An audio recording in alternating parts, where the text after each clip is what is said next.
আমার online tuition friend চ্যানেলে তোমাদের সবাইকে আবারও স্বাগত জানাই।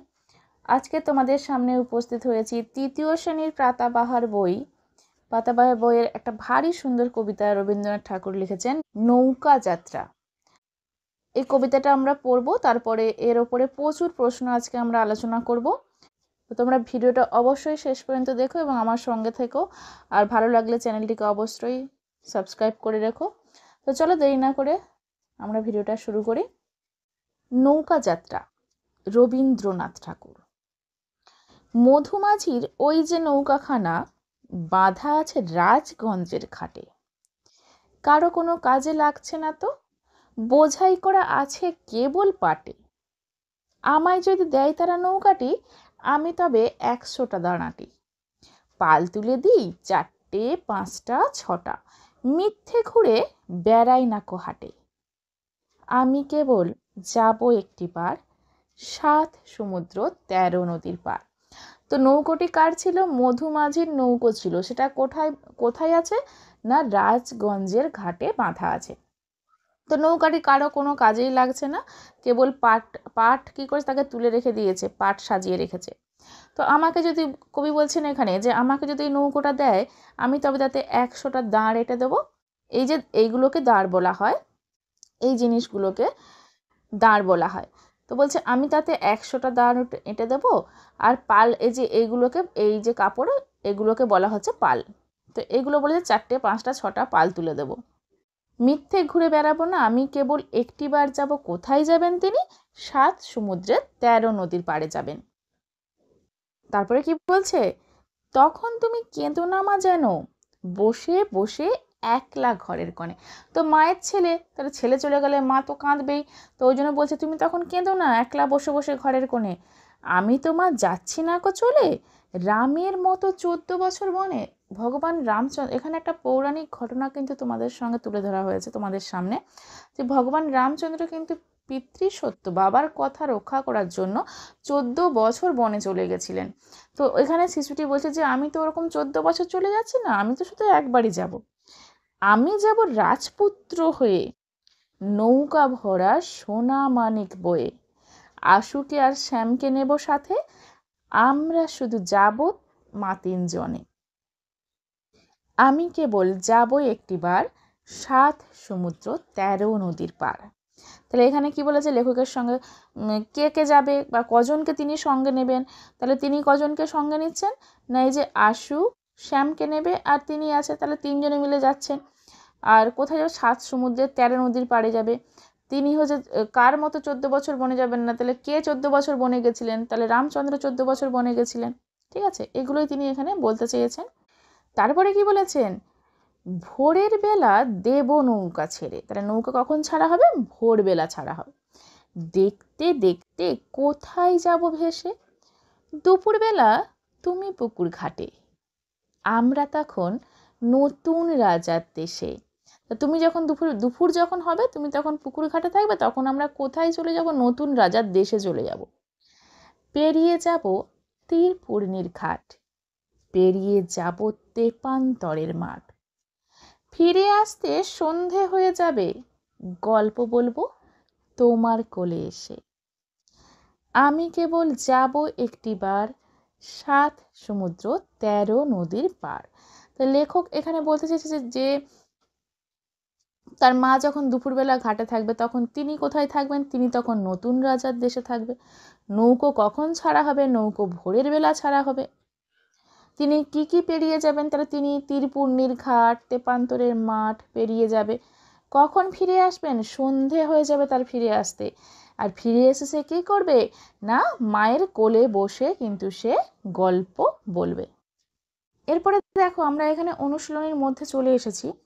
তো অনুশীলনীর যে যে প্রশ্নগুলো এখানে আছে, তো এগুলো আমি খাতায় সমস্ত উত্তর করে দিয়েছি। তো এখানে প্রশ্নগুলো আছে, খাতাতে কিন্তু আমার সব উত্তরগুলো আছে। আমি তোমাদের সঙ্গে আলোচনা করব, তোমরা আমার সঙ্গে থেকো।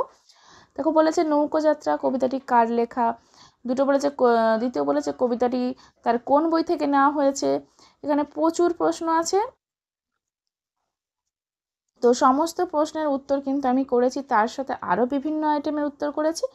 তো চলো আমরা ওখানে চলে যাই। তো আমরা চলে এসেছি পেজের মধ্যে। প্রশ্ন উত্তরের পেজের মধ্যে আমি কিছু করে নেব সমার্থক শব্দ।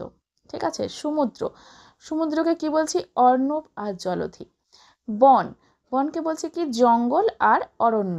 রাজা, নরপতি বা রাজন। গল্প, কাহিনী, কথা। মা, মা হচ্ছে মাতা আর জননী। মাঝি, কান্ডারি। সোনা, সোনা হচ্ছে কনক বলা হয়, কাঞ্চন বলা হয় বা স্বর্ণ বলা হয়। নৌকা, তরি, তরণী, খেয়া। নদী, নদী হচ্ছে তটিনী আর তরঙ্গিনী। মাঠ, মাঠকে কি বলা হচ্ছে? প্রান্তর আর ময়দান। এরপর আমরা কিছু শব্দ যুগলের অর্থ পার্থক্য করবো। দেখো, বাধা, এই দুটো আছে দেখো, বয়াকার ধয়াকার বাধা, বাধা মানে প্রতিরোধ, আর বয়চন্দ্রাকার ধয়াকার বাধা, বাধা মানে হচ্ছে কি? বাঁধন। পয়াকার র পার, পার মানে পেরোনো, আর পয়াকার ডয়সনের র পার মানে কিনারা বা নদীর কূলকেও বোঝায়।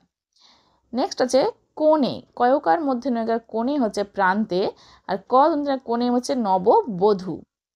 ছটা, ছটা হচ্ছে কি? সময়, আর একার ছটা মানে সভা।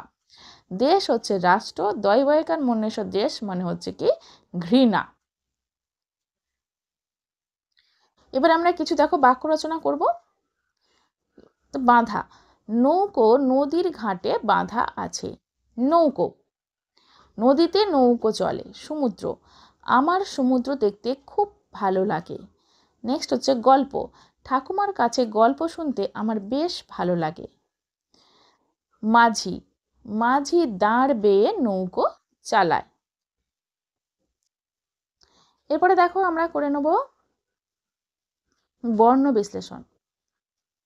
রাজপুত্র, তাহলে র যোগ আ যোগ বর্গীয় জ যোগ পয় হসন্ত যোগ হর্ষৌ, তাহলে রাজপুত, তয় হসন্ত রয় হসন্ত যুক্ত অ, রাজপুত্র। তেপান্তর, তাহলে তয় হসন্ত যুক্ত এ যুক্ত পয় হসন্ত যুক্ত আ যুক্ত দন্তনে হসন্ত যুক্ত তয় হসন্ত যুক্ত র, তেপান্তর। রাজগঞ্জ, রয় হসন্ত যুক্ত আ, তাহলে রা হয়ে গেল। বর্গীয় জ যুক্ত গ, ই আছে ই হসন্ত যুক্ত বর্গীয় জ, রাজগঞ্জ। দুপুরবেলা, তাহলে দ যুক্ত হর্ষৌ যুক্ত প যুক্ত হর্ষৌ যুক্ত র যুক্ত, তাহলে দুপুর হয়ে গেল। আর বয় হসন্ত যুক্ত এ যুক্ত ল যুক্ত আ, তাহলে দুপুর বেলা। পুকুর ঘাট, তাহলে পু, পয় হর্ষৌ হয়, তাহলে পয় হসন্ত যুক্ত হর্ষৌ পু, কু, কয় হসন্ত যুক্ত হর্ষৌ কুর, র, ঘাট, ঘয় হসন্ত যুক্ত আ যুক্ত ট, তাহলে পুকুর ঘাট। এরপরে আমরা কিছু সাজিয়ে লিখব। দেখো এখানে উল্টো পাল্টা দেওয়া আছে, আমি এখানে সাজিয়েছি রাজপুত্র, এটা উল্টো পাল্টা দেওয়া আছে, এটা করেছি আমি একটি বার।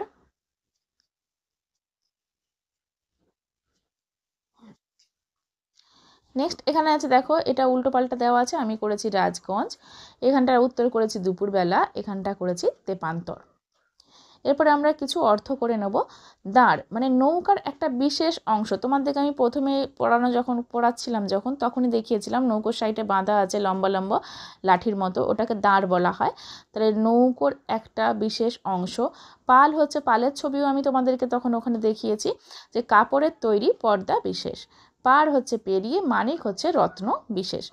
এরপর আমরা চলে যাব, তোমাদেরকে যে ওখানে প্রশ্নটা আমি দেখিয়ে এলাম যে একটি বাক্যে উত্তর দাও, ওখানে প্রশ্নগুলো আছে, আমি জাস্ট এখানে উত্তরগুলো করেছি, আমি তোমাদেরকে প্রশ্নগুলো আলোচনা করছি, তোমরা শুনতে থাকো মন দিয়ে।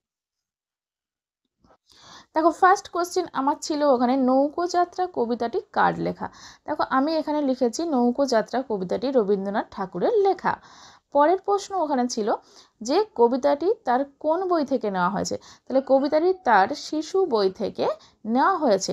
পরের প্রশ্ন, নৌকাটি কোথায় বাঁধা আছে, না নৌকোটি রাজগঞ্জের ঘাটে বাঁধা আছে। নেক্সট হচ্ছে নৌকাটিতে কি রয়েছে, আমি এখানে উত্তর করেছি দেখো নৌকাটিতে পাট বোঝাই করা রয়েছে।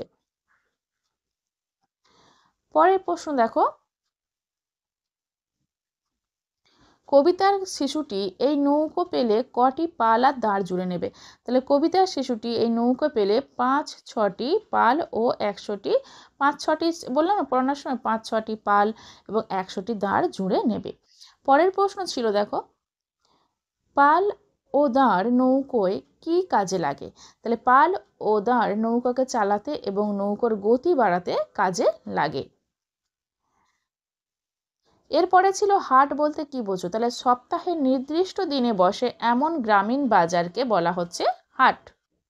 পরের প্রশ্ন ছিল এখানে, শিশুটি কার নৌকো পেতে চায়? দেখো আমি এখানে উত্তর করেছি শিশুটি মধুমাঝির নৌকো পেতে চায়।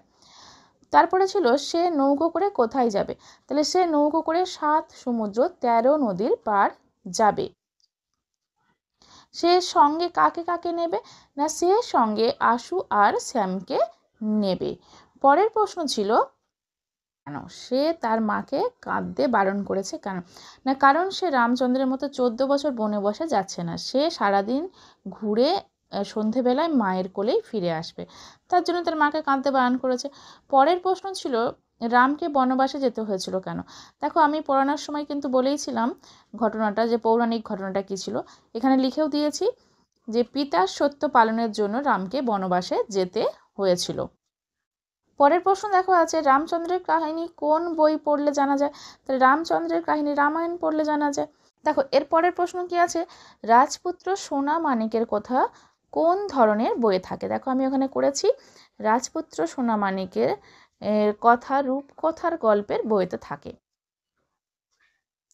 পরের প্রশ্ন আছে, শিশুটি কি কি নিয়ে যাবে? না শিশুটি নৌকো ভরা সোনা মানিক নিয়ে যাবে। সে কখন নৌকো ছেড়ে দেবে? না সে ভোরবেলা নৌকো ছেড়ে দেবে। দুপুরবেলা তার মা কোথায় থাকবেন? তাহলে দুপুরবেলা তার মা পুকুর ঘাটে থাকবেন। তখন সে কোথায় থাকবে? তখন সে নতুন রাজার দেশে থাকবে। আচ্ছা এরপরের প্রশ্ন আছে, কোন কোন জায়গা পেরিয়ে শিশুটি যাবে? তাহলে এখানে শিশুটি তীরপুর্ণির ঘাট আর তেপান্তরের মাঠ পেরিয়ে কিন্তু যাবে। নেক্সট দেখো যে সে কখন ফিরে আসবে? সে সন্ধ্যের সময় ফিরে আসবে। পরে দেখো পরের প্রশ্ন, নতুন জায়গা ঘুরে আসার গল্প তার মাকে কিভাবে শোনাবে? সে না মায়ের কোলে বসে সে মাকে নতুন জায়গার গল্প শোনাবে। এখানে দেখো অনেকগুলো প্রশ্ন তোমাদের সঙ্গে আলোচনা করেছি আর উত্তরগুলোও কিন্তু লিখে দিয়েছি, তো তোমাদের অনেক সাহায্যে লাগবে আমি জানি। ভিডিওটা পুরো দেখার জন্য তোমাদেরকে অসংখ্য ধন্যবাদ। দেখা হচ্ছে তোমাদের সাথে এরকমই আরও অনেক প্রশ্ন নিয়ে, অনেক সুন্দর সুন্দর পড়া নিয়ে পরবর্তী ভিডিওতে। তো সবাই খুব ভালো থেকো।